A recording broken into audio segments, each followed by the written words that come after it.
रहते थे। एक दिन महिला ने मैकेनिक को फोन किया, बोली मेरे हॉल में लगा एसी काम नहीं कर रहा है, तुम दोपहर को मेरे ऑफिस जाने के बाद आकर ठीक कर देना। पूरा घर लॉक रहेगा, सिर्फ हॉल खुला रहेगा। मेन डोर की चाबी बगल में रखे गमले के नीचे होगी। हॉल में एक डाबरमैन कुत्ता होगा जो बंधा नहीं होगा, पर डरना मत, वो ट्रेंड कुत्ता है, जब तक कोई आदेश न दे वह कुछ नहीं करता। और पिंजरे में एक तोता है, वह बहुत बोलता है, तुमको उसे एक शब्द भी नहीं कहना है वरना तुम खुद भुगतना। मैकेनिक बोला ठीक है। दोपहर को मैकेनिक हॉल का ताला खोलकर अंदर आया तो देखा कुत्ता लेटा हुआ था, और जब आगे बढ़ा तो तोता बोलने लगा, अबे चोर क्या चुराया बे। मैकेनिक चुपचाप अपना काम करता रहा पूरे 2 घंटे तक, जब तक एसी बंद नहीं गया। तोता चिल्ला चिल्लाकर मैकेनिक के नाक में दम कर दिया, कभी उसे चोर कहता तो कभी गंदी गंदी गाली देता। काम खत्म होने के बाद जब मैकेनिक सामान समेट कर जाने लगा तभी तोता फिर चिढ़ाया, अबे चोर क्या चुराया बे। अब तो मैकेनिक के लिए सहना भी मुश्किल हो गया। वह सोचा, मैडम खामखा डरी रहती थी, भला पिंजरे में बंद तोता मेरा क्या उखाड़ लेगा। मैकेनिक का इतना बोलना था कि तोता गला फाड़ कर चिल्लाया, छू टॉमी छू, टॉमी इस गैंडे को मत छोड़ना। बेचारे मैकेनिक को 1 महीने तक हॉस्पिटल में भर्ती होना पड़ा।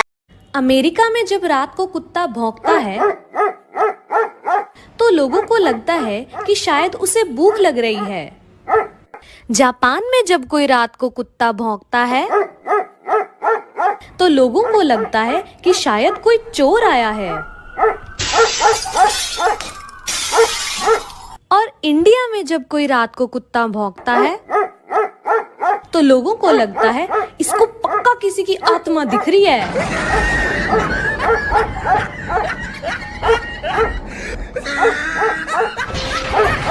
अब तो मेरी शादी होने वाली है, वहाँ राज करूंगी, राज। बर्तन घसना भी होगा, कपड़ा धोना भी होगा, चाय बनाना भी होगा, खाना पकाना भी होगा। सुबह शाम घर में झाड़ू पोछा करेगा जो भी शादी करेगा। एक परिवार में 5 बहन थीं। एक का नाम था टूटी, दूसरी का नाम था फटी, तीसरी का नाम था फीकी और चौथी का नाम था मरी, 5वीं का नाम था भूतनी। तो एक दिन उनके घर पे लड़की देखने वाले आए। मम्मी ने पूछा कि आप कुर्सी पे बैठोगे या चटाई पे। तो मेहमान ने कहा कुर्सी पर। मम्मी ने कहा टूटी कुर्सी ले आओ। तो मेहमान नहीं नहीं नहीं, हम तो चटाई पर बैठ जाएंगे। मम्मी बोली पटी चटाई लेकर आओ। तो मेहमान बोले अरे रहने दो, हम तो जमीन पे ही बैठ जाएंगे। तो मम्मी बोली आप चाय पियोगे या दूध। तो मेहमान बोले चाय। मम्मी बोली फीकी चाय लेकर आओ। तो मेहमान बोले नहीं नहीं रहने दो, चाय नहीं, हम तो दूध ही पी लेंगे। मम्मी बोली मरी भैंस का दूध ले आओ। तो मेहमान बोले रहने दीजिए, हम कुछ नहीं खा रहे, हमें तो सिर्फ लड़की दिखा दो। तो मम्मी बोली बेटी भूतनी को लेके आओ। मेहमान बेहोश।